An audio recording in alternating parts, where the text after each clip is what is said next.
Joe Rogan hates Australia.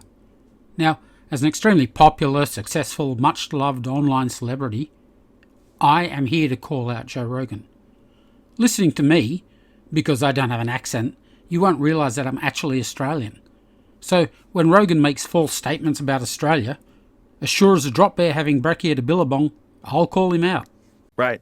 There's no place that has this kind of freedom. Leave America, where would you go? I used to think Australia, but then I saw how they handled the pandemic and was like, oh, fuck that. Well, that's what happens when no one has guns. Yep. The army just rolls in and tells you what to do and puts you in concentration camps because you have a cold. Like, it's crazy. Rogan just keeps repeating the lie that nobody has guns in Australia. They bought up all the guns after a mass shooting, right? Australia confiscated all of their guns in the 1990s. Right. Well, that's what happens when no one has guns. Well, that's just bullshit. The fact is, I can go out tomorrow and buy guns. I don't have a criminal record and I don't have mental problems. Also, I don't have mental problems. I have friends and family with guns. While Australia is in the bottom 25% of countries for gun deaths, we're in the top 25% of countries for gun ownership per capita, and is in the top 12% of countries for total number of firearms. Australia is awash with millions of guns. Just the right guns in the right hands.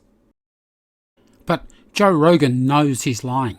In 2019, he spoke to Adam Greentree, who explained the situation in Australia. Australia's got some weird rules with guns. Oh, yeah. You guys have, they bought up all the guns after a mass shooting, right? Is that what happened? Well, not all of them. If you were a license holder, like you had a shooter's license and you had a reason to have a gun, then you could still keep your guns. You had to be a member of a gun club, have permission on a property where you're hunting and stuff like that to keep your guns. So I think if you've got a legitimate reason to have a gun, you know, like you don't have a criminal record, you don't have a mental illness or something like that, you should have a right to have a gun. Right. So you basically do a safety course and training in Australia, and if you've got that reason to have a rifle, then you can have it. No semi-automatics. So Rogan knows people have guns in Australia, but conveniently forgets it when it suits him. Now, don't forget he also said this. The army just rolls in and tells you what to do and puts you in concentration camps because you have a cold. So, when Rogan says the army rolled in, he wants you to think of this. The Defence Forces were called in to help, just like every other Western country, including America. But the armed forces were in assisting positions, like cleaning aged care facilities, COVID testing, assisting repatriated Australians with their 2-week hotel quarantine, preparing care packages, helping healthcare workers, and more. There were soldiers helping the police in lockdown compliance, but unlike the police, they were not armed. None of them were. Sydney, where I live, has a population of over 5 million. So how many soldiers rolled in to assist the police in lockdown compliance? 300. In a city of over 5 million. Needless to say, I never saw one. And what about this concentration camp nonsense? The army just rolls in and tells you what to do and puts you in concentration camps. Well, this is Rogan's so-called concentration camp. It's the Howard Springs Quarantine Facility. It's a village originally built by LNG to house thousands of fly-in, fly-out workers. When the gas project finished, LNG gifted the village to the government, who didn't know what to do with it. Then COVID hit. Repatriated Australians stayed there for 2 weeks before moving on to their homes. So, nobody was forcibly dragged from the streets and locked in a camp. If you were overseas and you wanted to come back to the relative safety of Australia, you quarantined for 2 weeks.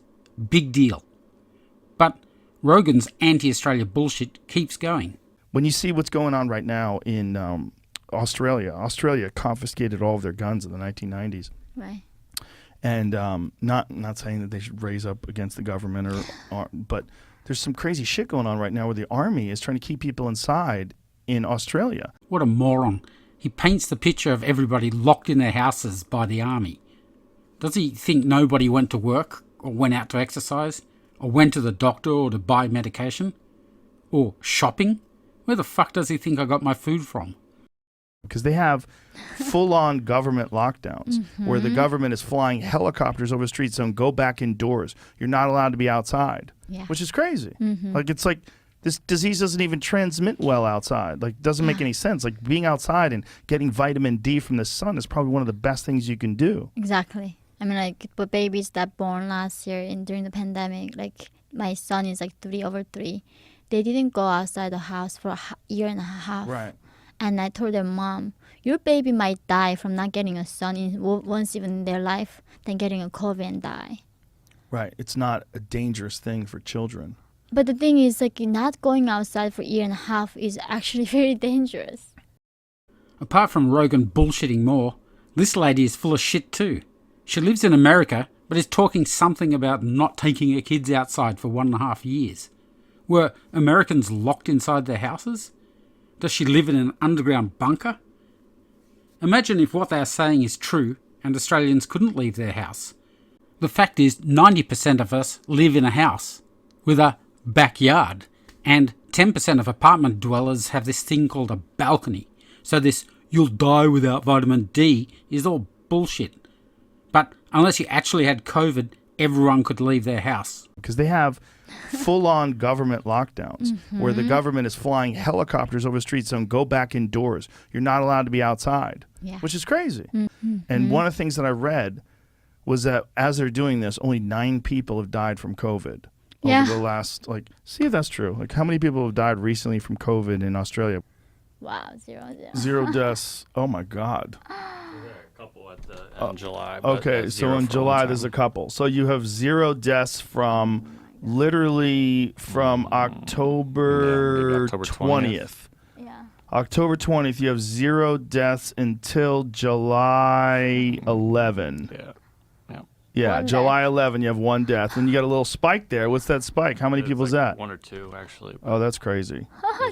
Two. So I think it's 9 deaths total since September, and they have a full-on government lockdown where the military is locking down the streets. Testing is Rogan is just lying about military-enforced lockdowns, concentration camps, people being kept indoors, kids not going outside for years, and all the other bullshit.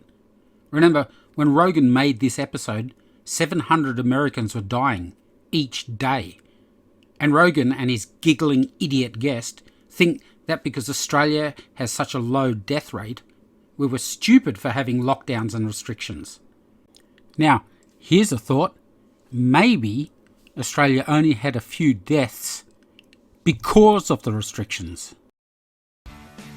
Rogan thinks he's the voice of reason, but he is actually part of the problem. He spreads bullshit and the gullible masses lap it up. But I'm guessing he doesn't give a shit about the blood on his hands.